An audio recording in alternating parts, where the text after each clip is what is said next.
ஒரு புத்த சீடர் நடந்து வந்துட்டுருக்கப்ப ஒரு பைத்தியக்காரரை பார்க்குறாரு.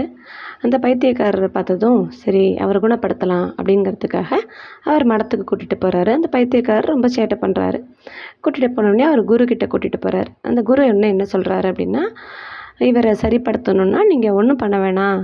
அவர் கொடுக்குற ஆக்ஷன்ஸ்க்கெலாம் நீங்கள் ரியாக்ஷன்ஸ் எதுவுமே காட்ட வேணாம். டெய்லி அவர் ரூமில் சாப்பாடை மட்டும் கொண்டு போய் வச்சுட்டு வந்துடுங்க.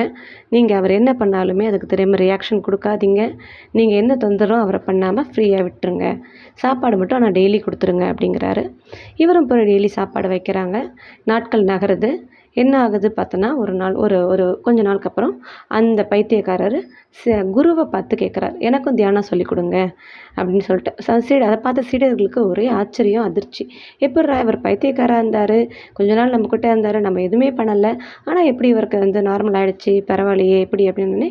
அதுக்கு தான் குரு சொன்னார் சீடர்கள்கிட்ட, ஒரு சில நேரத்தில் நம்ம எந்த ஒரு ஆக்ஷன்ஸ்க்கு ரியாக்ஷன் கொடுக்காம அமைதியாக இருந்தாலே அவங்க ஆப்போசிட்டில் இருக்கிறவங்க அடங்கிடுவாங்க. அவங்களுக்கு நம்ம செய்ய தான் நிறைய கோபம் வரும். திரும்ப அதுக்கான ரியாக்ஷன்ஸ் பயங்கரமாக இருக்கும். இது நம்ம வேலை செய்கிற இடத்துல ரொம்பவே பொருந்தும். நிறைய இடத்துல நம்ம அமைதியாக இருந்து அந்த சிச்சுவேஷனை க்ராஸ் பண்ணி வந்துட்டோன்னா அது கொஞ்சம் நாளில் சரியாக போயிடும். அதை விட்டுட்டு அதுக்கு நம்ம ஒரு ஆர்ப்பாட்டம் பண்ணி அதுக்கு ஒரு ரியாக்ஷன் கொடுத்தோம் அப்படின்னா அது நம்மளுக்கும் டென்ஷன் தான்.